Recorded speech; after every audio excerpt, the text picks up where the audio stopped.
महादेव, आपका ये अंश जिसे मैंने भी पुत्र समान स्नेह किया था, अब मैं उसे आपको लौटा रहा।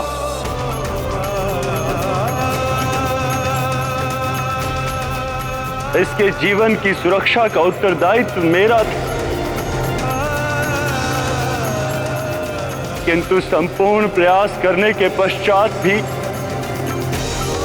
मैं असफल रहा। इसीलिए मुझे भी जीने का कोई अधिकार नहीं।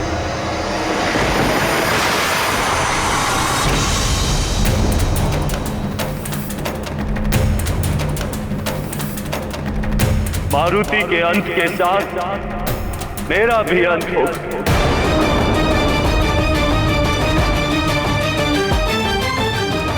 और साथ ही अंत होगा इस संसार में संचारित होने वाली समस्त वायु का, जिन्हें सुचारू रूप से संचालित करने वाले मेरे समस्त 48 मरुतगण मेरे साथ ही अंत को प्राप्त होंगे।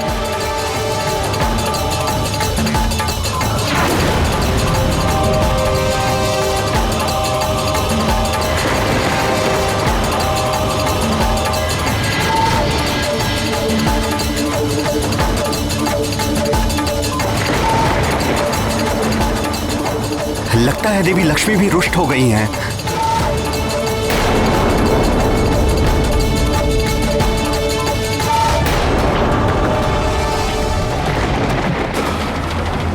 प्रियं शंकरं सर्वनाथं भजामि, प्रियं शंकरं सर्वनाथं भजामि, प्रियं शंकरं सर्वनाथं भजामि, प्रियं शंकरं सर्वनाथं भजामि।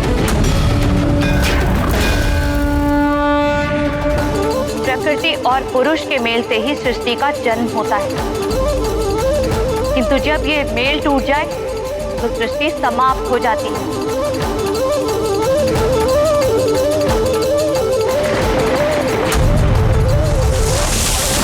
प्रकृति का नाश अब मैं करूंगी।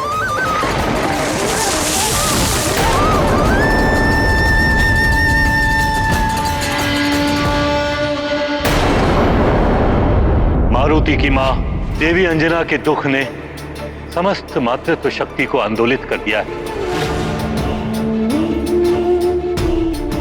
इसके दुष्परिणाम समस्त जगत को भोगने पड़ सकते हैं।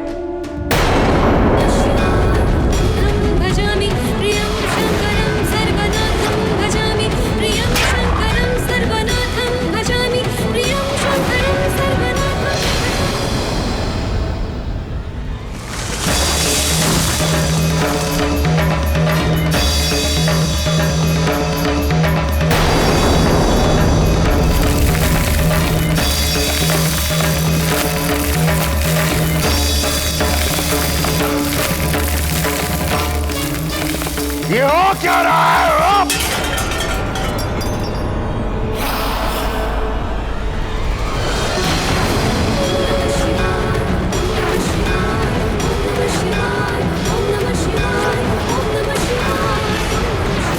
हे महादेव, निवारण कीजिए अंजना के दुख का। हे माँ महादेवी, आप तो सारे जगत की माता हैं।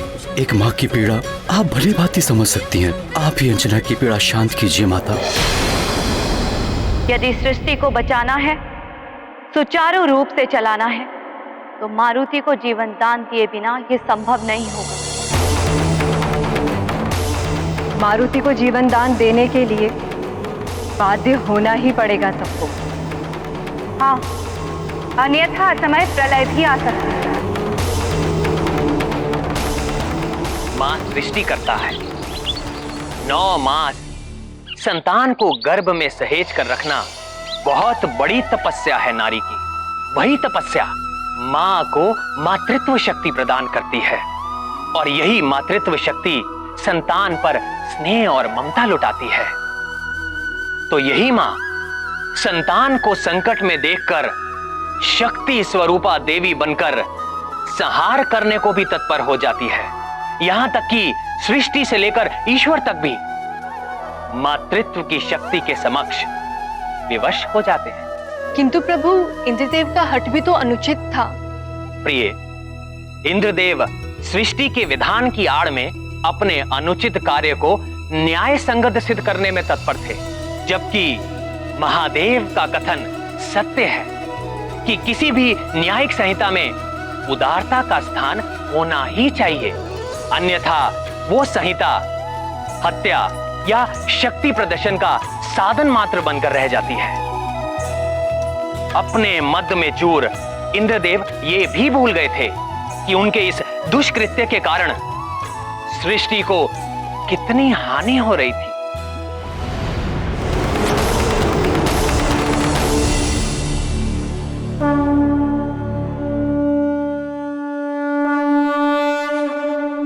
हे जल, थल, नभ,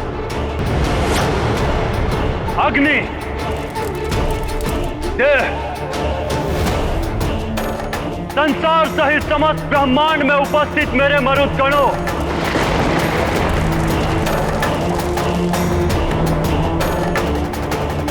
मैं वायुदेव आपका आवाहन करता हूं। आप सब आए और समाहित हो जाए मुझ में, समाहित हो जाए मुझ में, समाहित हो जाए मुझ में।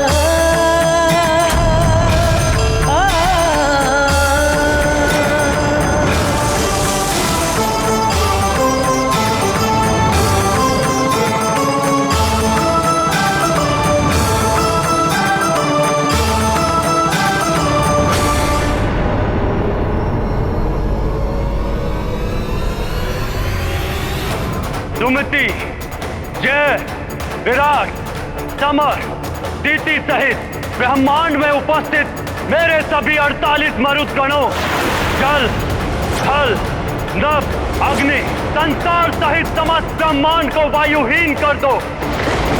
लौट आओ मेरे पास।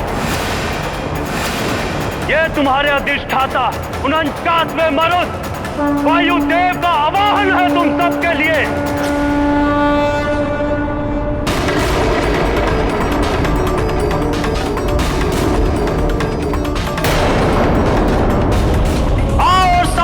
मुझ में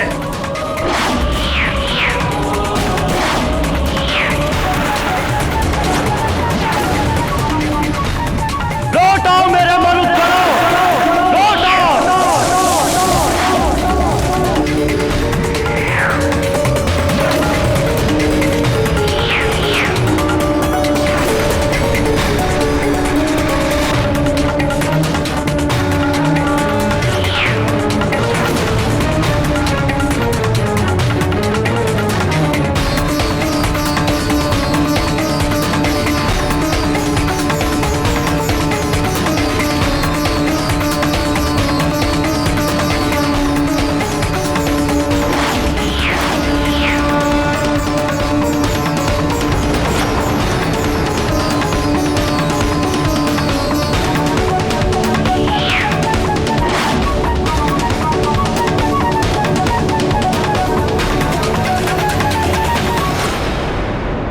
ये एकाएक अग्नि कैसे बुझ गई?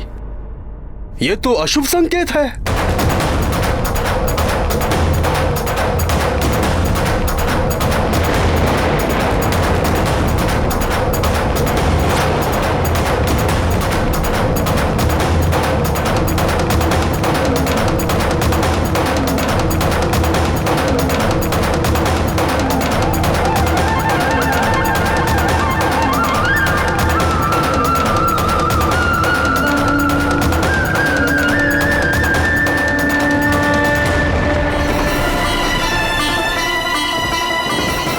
मिट जाएगा ये संसार, उजड़ जाएगी ये सृष्टि।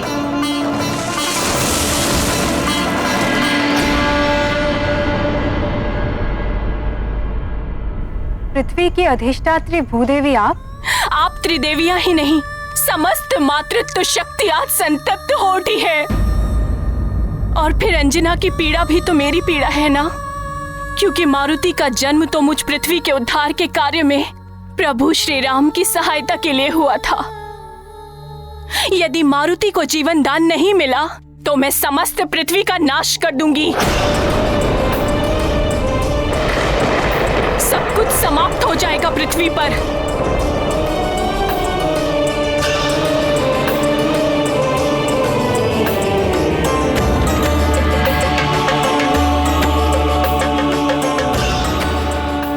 मारुति के जीवन से ही संसार का जीवन जुड़ा है।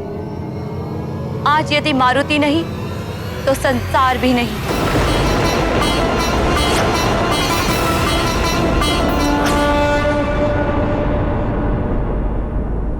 देवराज कुछ कीजिए। देवगुरु बृहस्पति के बिना देव कार्य कैसे संपन्न होंगे?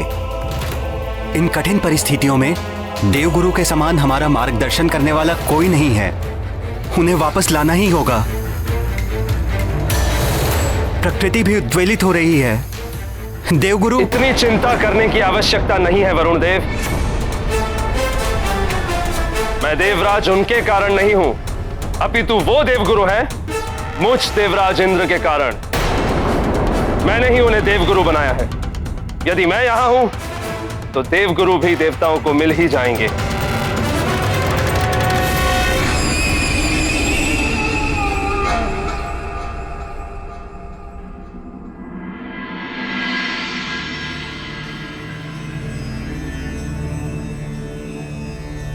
जयंत, मेरे पुत्र,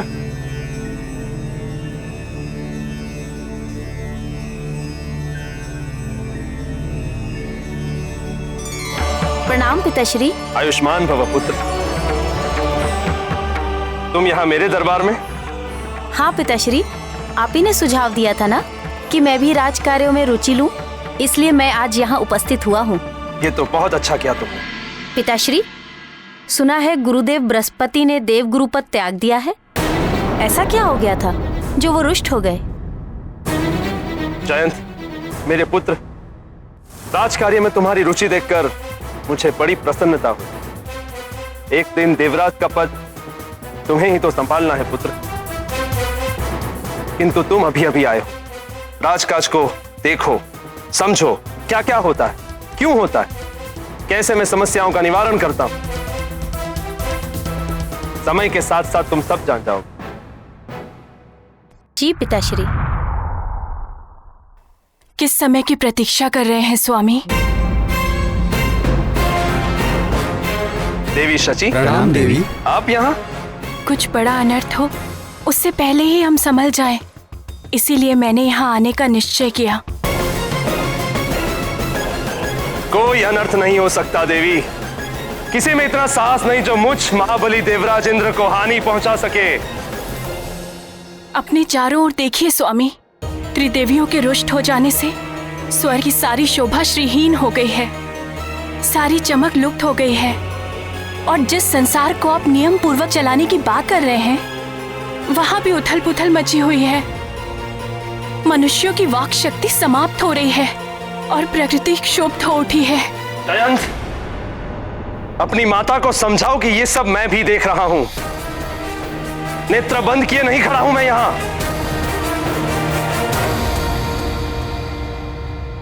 किंतु नेत्रों से अहम का आवरण हटाकर देखिए स्वामी, सृष्टि संतप्त है, संसार मिटने वाला है मात्र आपके एक हट के कारण। स्वामी, मारुति को जीवन दान दिला दीजिए। इंद्राणी!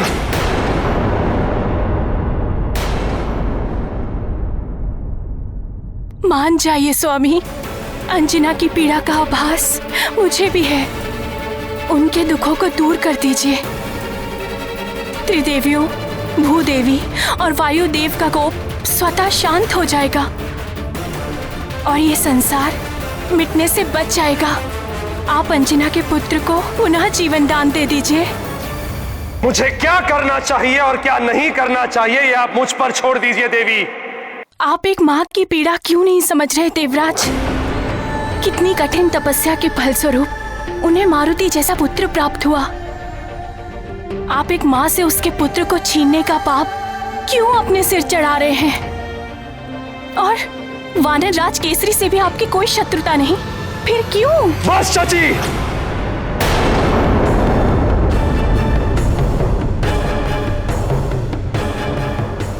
मेरे कार्यों में हस्तक्षेप करने का अधिकार किसी को नहीं है, आपको भी नहीं। केसरी से किसी शत्रुता के कारण मैंने उस वानर बालक पर वज्र प्रहार नहीं किया है। मैंने केवल अपना राजधर्म निभाया है। प्रकृति के नियमों को जो भी भंग करता है उसे इसी प्रकार दंडित किया जाता है।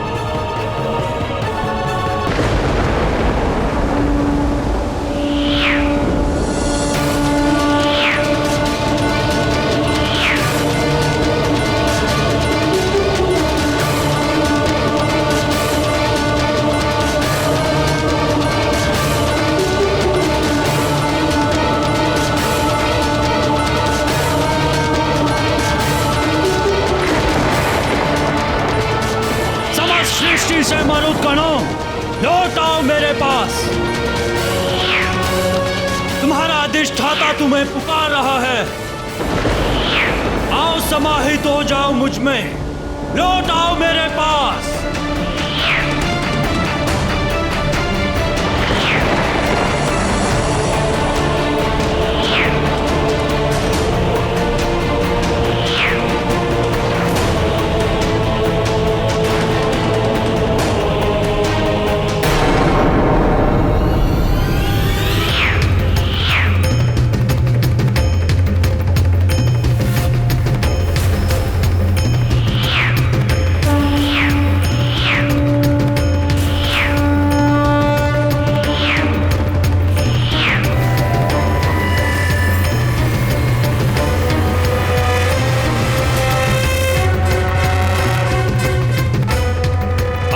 उस मरुद का आवाहन करता हूं जिससे सबको श्वास मिलती है, जो संसार के सभी जीवधारियों को जीवन देता है।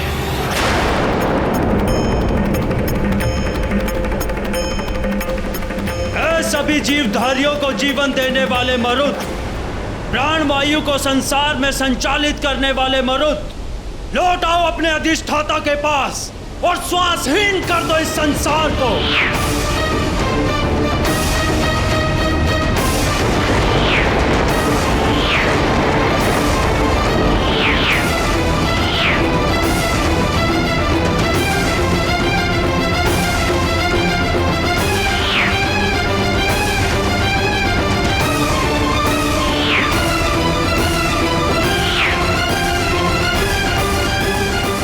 ईश्वर, ये क्या हो रहा है? हमें श्वास लेने में इतनी कठिनाई क्यों हो रही है?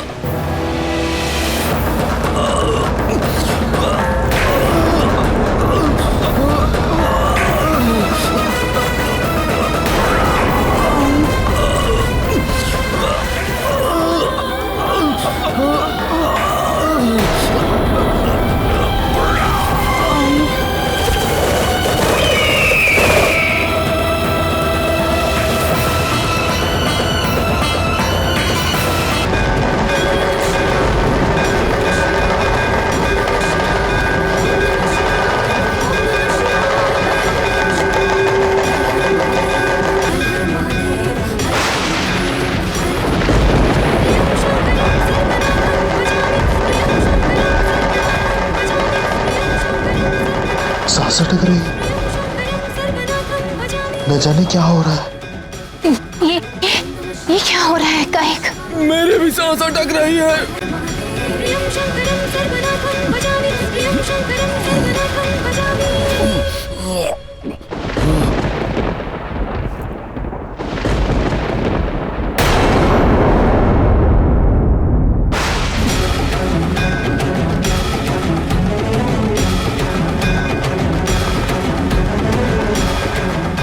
गुरु बृहस्पति, लगता है प्राणवायु समाप्त हो रही है। अवश्य वायुदेव कुपित हो उठे। ठहरे रखिए वानर राज केसरी, मेरा अनुमान सत्य है। वायुदेव के क्रोध का ही परिणाम है ये। प्रतीत होता है प्राणवायु आदि का प्रसार करने वाले मर्दों को वायुदेव ने वापस खींच लिया है।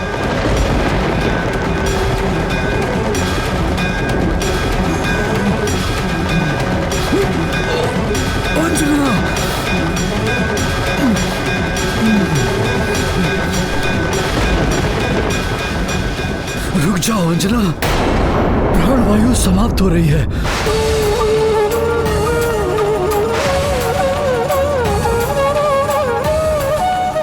तुम्हारे प्राण भी संकट में पड़ जाएंगे। प्राण, मेरे प्राण मेरे पुत्र में बसे हैं। यदि मारुति लौट कर नहीं आया तो मैं यही नृत्य करते करते अपने प्राण त्याग दूंगी। देख लो देवताओं, देखिए ये सारा संसार माँ का लाल नहीं तो माँ भी नहीं।